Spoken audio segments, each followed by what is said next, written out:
దావోస్లో జరుగుతున్న world economic forum సమ్మిట్లో 3 రాష్ట్రాల సీఎంలు ఒకే వేదికను షేర్ చేసుకున్నారు. సీఎం రేవంత్ రెడ్డితో పాటు AP CM Chandrababu, Maharashtra CM Devendra Fadnavis round table సమావేశంలో పాల్గొన్నారు. 3 రాష్ట్రాల్లో అమలవుతున్న సంక్షేమ పథకాలు, ఉద్యోగ కల్పన, రాష్ట్రాల ఆర్థిక పరిస్థితి, సరికొత్త ఆవిష్కరణలు, పాలనలో టెక్నాలజీ ఇంప్లిమెంటేషన్ సహా ఇతర అనేక విషయాలపై అభిప్రాయాలను ముగ్గురు సీఎంలు షేర్ చేసుకున్నారు. దావోస్లో జరుగుతున్న వరల్డ్ ఎకనామిక్ ఫోరం సమ్మిట్లో 3 రాష్ట్రాల సీఎంలు ఒకే వేదికను షేర్ చేసుకున్నారు. సీఎం రేవంత్ రెడ్డితో పాటు AP CM Chandrababu, Maharashtra CM Devendra Fadnavis round table సమావేశంలో పాల్గొన్నారు.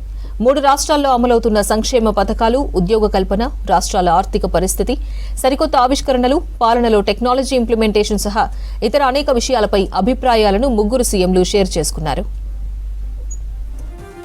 ఇదే విషయానికి సంబంధించి మరింత సమాచారం సత్యం లైవ్ లో అందిస్తారు. సత్యం, ముగ్గురు ముఖ్యమంత్రులు దావోస్ లో ఒకే వేదికను పంచుకున్నట్లు తెలుస్తోంది, వివరాలేంటి? దావోస్ లో జరుగుతున్న వరల్డ్ ఎకనామిక్ ఫోరం జరుగుతున్న సమావేశానికి భారతదేశం నుంచి తెలంగాణ సీఎం రేవంత్ రెడ్డి, ఆంధ్రప్రదేశ్ ముఖ్యమంత్రి చంద్రబాబు నాయుడు, అదేవిధంగా మహారాష్ట్ర సీఎం దేవేంద్ర ఫడ్నవీస్ ముగ్గురు 4 రోజుల పాటు జరిగే ఈ సమావేశానికి హాజరయ్యారు. ఈ రాష్ట్రాలు 3 రాష్ట్రాల్లో అంటే ప్రపంచ దేశాల నుంచి పెట్టుబడులు రాష్ట్రాలకు ఆహ్వానించడానికి ముఖ్యమంత్రులు ఆయా రాష్ట్రాల ఆర్థిక పరిస్థితులు, వారు ఇతర దేశాల నుంచి వచ్చే పెట్టుబడి కోసం వచ్చే పారిశ్రామికవేత్తలకు ఇచ్చే రాయితీలకు సంబంధించి ఆయా వరల్డ్ ఎకనామిక్ ఫోరంలో పెట్టుబడులు పెట్టే పారిశ్రామికవేత్త గురించి రాష్ట్రానికి పెట్టుబడి తెచ్చుకునే ప్రయత్నం చేస్తున్నారు.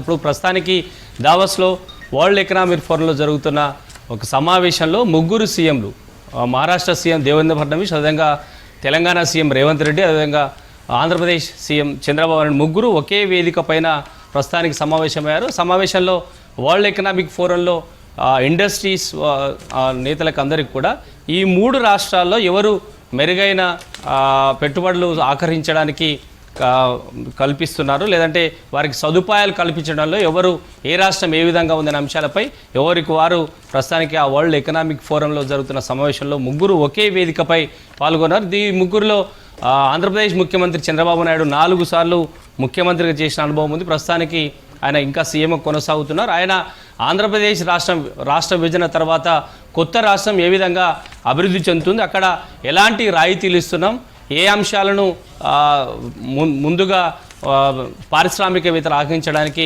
రాష్ట్రంలో అభివృద్ధి ఏ విధంగా ఉంది, ఉద్యోగ కల్పన ఏ విధంగా కల్పిస్తున్నాం, అదేవిధంగా ఆర్థిక పరిస్థితి ఏ విధంగా ఉంది, సంక్షేమాన్ని ఏ విధంగా ముందుకు తీసుకుపోతున్న అంశాలపై చంద్రబాబు మాట్లాడుతున్నారు. ఇక మహారాష్ట్ర సీఎం దేవేంద్ర ఫడ్నవీస్ ఆయన 2 సార్లు సీఎంగా ప్రస్తుతానికి 2వ సారి కొనసాగుతున్నారు.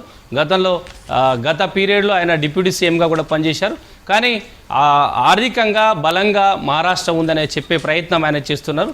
అక్కడ ఉద్యోగ కల్పన ఏ విధంగా ఉంటుంది, సంక్షేమానికి ఎలాంటి పాత్ర ఆ ప్రభుత్వం తీసుకొస్తుంది, దేశంలో అంటే కేంద్రంలో అధికారంలో బీజేపీ ప్రభుత్వం, ఎన్డీఏ ప్రభుత్వం ఈ రాష్ట్రాల సహకారం ఏ విధంగా ఉంది అనే అంశాన్ని మహారాష్ట్ర నుంచి దేవేంద్ర ఫడ్నవీస్ కనిపిస్తే, ఇక తెలంగాణ నుంచి ఆయన ఈ ముగ్గురిలో యంగెస్ట్ సీఎంగా ఉన్న రేవంత్ రెడ్డి మొదటిసారి సీఎం అయిన సంక్షేమానికి తెలంగాణలో పెద్దపీట వేస్తున్నాం. ఇక సాఫ్ట్వేర్ రంగానికి సంబంధించి కానీ ఇప్పుడున్న టెక్నాలజీని తెలంగాణలో ఏ విధంగా వాడుకోగలుగుతున్నాం, ఇక సంక్షేమంకి తెలంగాణ ప్రభుత్వం ఏ స్థాయిలో ముందుకు తీసుకెళ్తుంది, ప్రభుత్వం ఏర్పడిన తర్వాత రాష్ట్రంలో అభివృద్ధి ఏ విధంగా జరుగుతుంది, ఉద్యోగ కల్పనను ఏ విధంగా చేయగలుగుతున్నాం, ప్రైవేట్ సెక్టారు అదే ప్రభుత్వ సెక్టార్లో రెండిట్లో ఉద్యోగ కల్పన ఏ విధంగా చేస్తున్న అంశంపై కూడా ముగ్గురు ముఖ్యమంత్రులు వరల్డ్ ఎకనామిక్ ఫోరంలో ఆయా రాష్ట్రాలకు సంబంధించిన అవకాశాలు, అభివృద్ధి, ఏ కార్యక్రమాలతో ముందుకెళ్తున్నారు, వేటిని టార్గెట్గా చేసుకొని ఆయా 3 రాష్ట్రాల అభివృద్ధి కొనసాగుతున్న అంశంపై వరల్డ్ ఎకనామిక్ ఫోరంలో జరుగుతున్న రౌండ్ టేబుల్ సమావేశంలో ముగ్గురు సీఎంలు ఒకే వేదికపై మాట్లాడుతున్నారు.